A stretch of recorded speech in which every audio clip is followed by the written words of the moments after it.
Dear viewers, TET একটি মারাত্মক এবং গুরুত্বপূর্ণ ইস্যু হয়ে দাঁড়িয়েছে আজ। সংসদের এই যে শীতকালীন অধিবেশন, এই শীতকালীন অধিবেশনে বহু সাংসদ তারা কিন্তু, যেটা সরকার পক্ষই বা বিরোধী পক্ষ যাই হোক না কেন, তারা তাদের কিন্তু ভয়েস শিক্ষকদের হয়ে পার্লামেন্টে, শুধু পার্লামেন্ট মানে লোকসভাতেই নয়, লোকসভা এবং রাজ্যসভা দুটি সভাতেই কিন্তু তারা এই ভয়েস তুলছেন।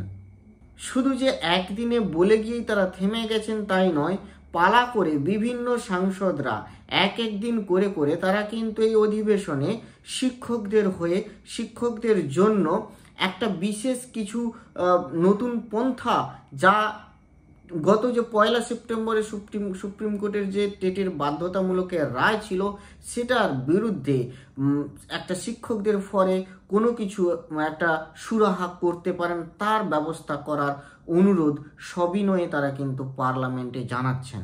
এটা কিন্তু বেশ একটা দেখার বিষয় যে সাংসদরা কিন্তু তারা কিন্তু শিক্ষকদের জন্য যথার্থ লড়ে যাচ্ছেন। এদিনও রাজ্যসভাতেও মাননীয় প্রমোদ তিওয়ারি, যিনি রাজস্থানের কংগ্রেসের টিকিটের সাংসদ হয়েছেন, তিনিও কিন্তু এই টেট ম্যাটারে প্রায় অনেকক্ষণ বক্তব্য রাখলেন। পাশাপাশি বিজেপির সাংসদ, যিনি উত্তরপ্রদেশ থেকে বিজেপির সাংসদ মাননীয়া সীমা দ্বিবেদী, তিনিও কিন্তু ভয়েস রেজ করলেন রাজ্যসভাতে। এর আগে আপনারা জেনেছেন লোকসভাতে ন্যাশনালিস্ট কংগ্রেস পার্টির সাংসদ তিনিও বক্তব্য রেখেছিলেন। আমাদের ওয়েস্ট বেঙ্গল থেকে সাংসদ সৌমিত্র খা মহাশয় তিনিও ভয়েস রেজ করেছেন। এই ব্যাপারটি যেমন প্যারালালি সুপ্রিম কোর্টে বহু রিভিউ পিটিশনের মধ্য দিয়ে ভয়েস রেজড হচ্ছে, এবং সুপ্রিম কোর্টের যে রায়টি, যেটি ছিল রেট্রোস্পেক্টিভ এফেক্ট দিয়ে সমস্ত টিচারদের টেট বাধ্যতামূলক করা হয়েছিল, তা যেমন সাংসদরা মনে করছেন যে এটি খানিকটা শিক্ষকদের প্রতি একটি দৃঢ়তা দেখানো হচ্ছে, একটু নিয়মটা যেন একটু বেনিয়মের দিকে যাচ্ছে, তাই তারা একটা পন্থা খোঁজার চেষ্টা করছেন সংসদে বসে। তো বাস্তবিকই এনসিটির যে ব্যাপারটা ছিল, এনসিটির যে মিনিমাম কোয়ালিফিকেশানস ক্রাইটেরিয়া, সেখানে কিছু ত্রুটি বিচ্যুতি থেকে গেছে এবং সেখানে কিছু বোঝার ভুলও আছে, যেটা নিয়ে আমি এর আগেও বিস্তর আলোচনা করেছি সেগুলো। এবং সুপ্রিম কোর্টেও যে এই যে মামলাটা ছিল গত 1 সেপ্টেম্বরের মামলা, এই মামলাটা কিন্তু প্র্যাকটিক্যালি মাইনরিটি ইনস্টিটিউশনের জন্য মানে কোশ্চেনটা অ্যারাইজ হয়েছিল, এবং সেখান থেকে সেই কোশ্চেন থেকে গড়াতে গড়াতে মাইনরিটি, নন মাইনরিটি, কোথায় কি হয়, অ্যাপয়েন্টমেন্ট কেন হয়, অ্যাপয়েন্টমেন্ট মানে কি, এলিজিবিলিটি কি, মিনিমাম এলিজিবিলিটি বলতে কি বোঝায়, এই সমস্ত নিয়ে একটা বেশ গুরুগম্ভীর সুপ্রিম কোর্টে কয়েকবার আলোচনা হওয়ার পরেই একটা রায় চলে এলো যে মাইনরিটি নন মাইনরিটি ইনস্টিটিউশনগুলোতে টেটটি বাধ্যতামূলক করা হলো। কিন্তু এই প্রেয়ারটি কেউ আশা করি করেনি, এই প্রেয়ারটি কিন্তু কখনোই হয়নি, মানে কেউ জানতে চায়নি বা প্রেয়ার করেনি যে নন মাইনরিটি ইনস্টিটিউশনে টেট বাধ্যতামূলক হবে কি না। এটা মোস্ট প্রবাবলি প্রেয়ারই নয়, প্রেয়ারটা ছিল আসলে মাইনরিটি ইনস্টিটিউশন, যেটা প্র্যাকটিক্যালি এর আগে একটা ইনস্টিটিউশন ছিল।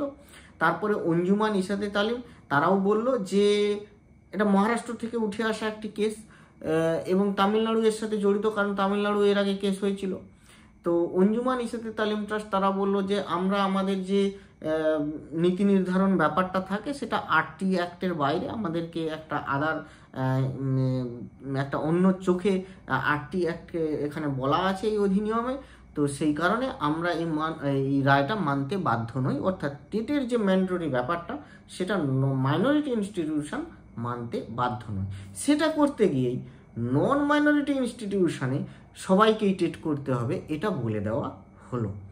তো এরকম সুপ্রিম কোর্টে এর আগেও অনেক রায় আছে যেখানে বলা হয়েছে যে সম্পর্কে প্রেয়ার নেই সেই সম্পর্কে সুপ্রিম কোর্ট রায় দিতে পারে না। সুপ্রিম কোর্ট কেন, হাইকোর্ট, সুপ্রিম কোর্ট, কোনো কোর্টই রায় দিতে পারে না যে সম্পর্কে প্রেয়ারই করা নেই, যে সম্পর্কে জানতে চাওয়া হয়নি, যে সম্পর্কে সুরাহা চাওয়াই হয়নি, সে সম্পর্কে সুপ্রিম কোর্ট বা হাইকোর্ট তারা কিন্তু কোনো রায় দিতে পারে না। এরকমই একটা সুপ্রিম কোর্টে এর আগে অনেক মামলায় এরকম হয়েছে। তো এই দুটি দিকে কি হয়, মানে একটা সুপ্রিম কোর্টে রিভিউ পিটিশন যখন হবে, যখন এগুলির হিয়ারিং হবে, তখন কি হয়, বা সংসদে যেভাবে সাংসদরা তাদের ভয়েসটাকে রেজ করলেন, যেভাবে প্রতিটি কোণাতে কোণাতে ধ্বনিত হলো শিক্ষকদের অভিব্যক্তির কথাগুলো, সেগুলো সরকার পক্ষেরও অনেক সাংসদ করেছেন। তাহলে সরকার পক্ষের যারা এক্সিকিউটিভ লেভেল অর্থাৎ মিনিস্টারিয়াল লেভেলে যারা আছেন, তারা কিভাবে এটাকে দেখছেন, কি ভাবছেন এবং তার পরিপ্রেক্ষিতে কি সুরাহার ব্যবস্থা করবেন, তা কিন্তু ভবিষ্যতে দেখার বিষয়। তো আজ এই পর্যন্তই। ভালো থাকবেন, সুস্থ থাকবেন, ধন্যবাদ।